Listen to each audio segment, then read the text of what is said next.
Hello, Yahuwah. So my heart is heavy right now. For being alone. I was isolated my whole life. I did have friends and stuff at school and stuff, but I was isolated at home and from everyone.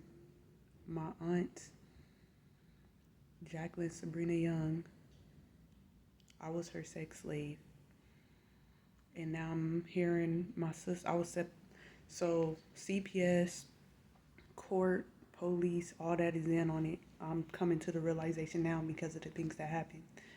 CPS gave my aunt the book A Child Called It and told her to have me read it for punishment, which was the punishment I got in trouble for. My cousins tried to tip someone over in the outhouse, and because in my family, if you're the oldest, you get in trouble. So I literally didn't do shit. I was supposed to be watching them. They were told not to listen to me.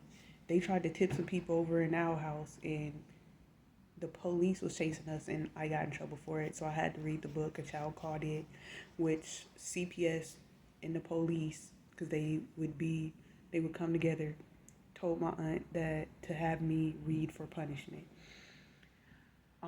Realizing now they did this and certain other things so that when I tell what's happening to me, it sounds like I'm making it all up. But this is my life. If you ask these people in my life, everything is going to, the truth is going to come out. So my aunt made me read that book, and shortly after isolated me from the family. Whenever we did go to family events and stuff, if I met someone, like made a friend or something, my aunt would call them, call their parents, and completely just make stuff up about me so that the people would think that I was bad and I would be cut off from everybody.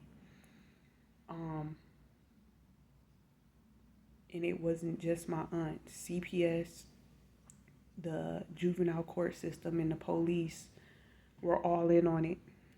When I was in foster care and the kids would be being abused, I would tell them to tell their social worker.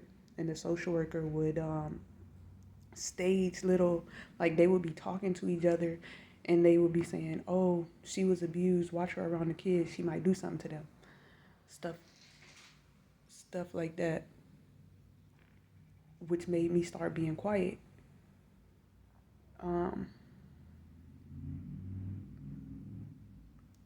Well, I was isolated, and now I'm seeing even more now because counselors was in on it, doctors was. It's all different parts, and it's not just me.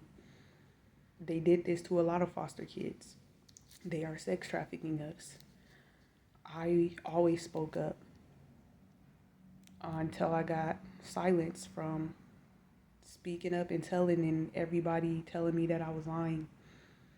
That it is an even bigger thing from I was gang stalked and kidnapped me and my daughter, isolated, and then Erica Mason came into my life. I didn't know how much she know or didn't know. I still don't know how much she knows or didn't know. But someone above her is using her. The plan most likely was thinking that I would just go run off with her, and so then someone could come out in the back like, oh, she abandoned her kids, this, and that. No, I did not. I did not abandon my kids. I was kidnapped. But I'm realizing on a very higher level. I don't know who all is behind it, but I am intentionally being isolated, and that hurts. And so that's why I'm making these videos, because I'm isolated. Nobody has to talk to me. I don't want to be in a group of people that I don't know because I've been being raped and brutally abused my entire life. I want to take the time to get to know someone. And just because I'm in this pain, I'm not just going to go and jump in a relationship, even though I've been isolated my entire life and still being isolated. And I'm still figuring all this stuff out.